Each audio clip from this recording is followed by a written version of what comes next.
This is the encaustic stylus, which has a drawing tip and a brush head. The brush head is copper wires, and I'm going to show a few little ways of how to use it.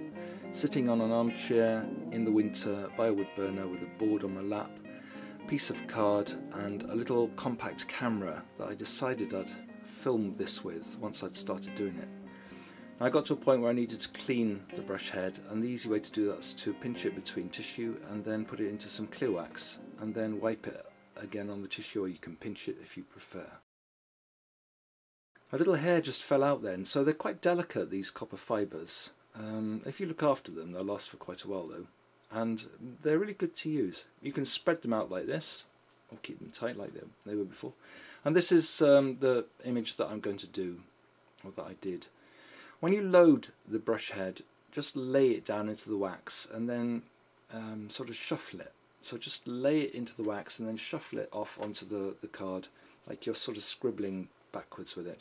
Or you can use the back heel like this, and it's a safer way. What not to do is to stab the front of the brush into the wax, because you'll just tangle the fibres. And you can see it's a bit like a wet brush, which leaves nice textures once the wax cools down. Changing colours, you can clean in between, or you don't have to, and then just laying on top of other wax or onto the card itself. And here what I'm actually doing is not putting more wax on, but just spreading out the wax that's already there, so you can blend the colours together. If you notice, the blue and the yellow makes green, the blue and the white makes a pastel blue. You can add more colours in. I'm putting white in here, but you could of course put any colour in that you want. So it's very versatile. It's you're able to mix the colours actually on the card that you're using. And this is a bit of archival card. See, nice textures there, nice blends. And it's a sort of bit of archival mount board actually. And just cleaning off the tip again. If it gets out of shape, just use the tissue as a pad and bend it back into the shape you want.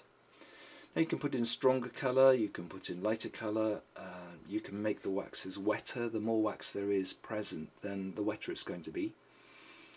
And so I'm just working away all the time, looking at the image as it develops. And I'm staying with yellow and blue as primaries, and then a bit of green and some white pastel colours. And as I'm working this green in, I noticed that the strokes were getting larger and larger. So you can put textures in using this brush. It's really quite a versatile tool, and you can get very fine blends as well. Also, when you're loading the brush, you can change the shape of the tip if you find that you've bent it by pressing too hard. Colours don't always come out the colour that you think they're going to be. Like this blue's gone a bit murky because it's mixing with all the colours that are already there. And so, as you can see at the bottom here, it needed a bit of work. So I took some yellow and I just worked through it.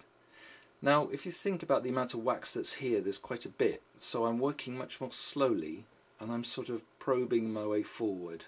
So I'm melting and barging, pushing into the wax. And it created lovely lines, which, when you looked really close, were quite interesting.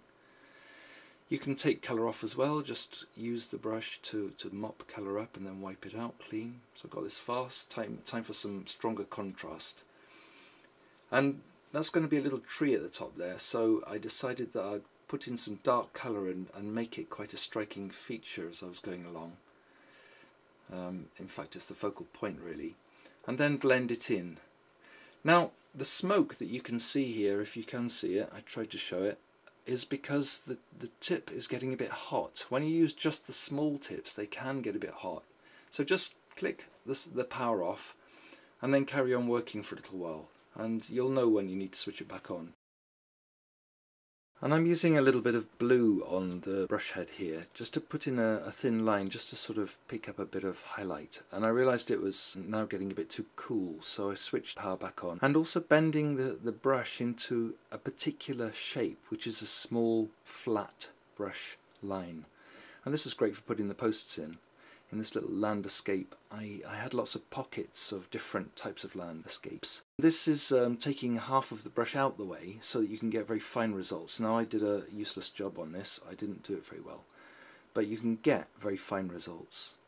And another way of using the brush is to actually take colour off. So heat it up with the tip of the brush and then dab with a piece of tissue, and this means you can put clean colour back onto the surface of the card. Another thing you can do is spread the brushes out very, very thinly so that the wires are almost individual. You need to be careful here. I haven't really demonstrated this as well as it could have been demonstrated, but I was actually just painting and filming myself as I went along. So this was the end result of my Landescapes, and I enjoyed the process. It was lovely just sitting there of an evening. I haven't done it like that before, with a board on my lap and this little handheld compact camera to make the film. All these little pockets of different types of idea for land and horizon shapes. And that's the little copper brush, the European model. These ones are drop in and fixed with that screw at the front of the stylus there. This is all the blurb that tells us it's safe and all the power ratings and stuff. This is the American one, and that's slightly different because although it has a drawing tip and a brush head, it has a screw-in fitting rather than the drop-in fitting. So there are different tips available as well. That's the end of my process really. I enjoyed this little video, I hope you did, sitting in my chair and slowly melting away as normal. That's the nature of wax though, isn't it? Encaustic.com, thank you for watching.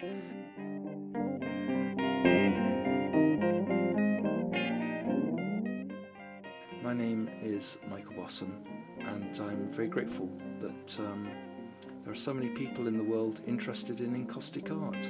It's such a versatile medium. Bye bye.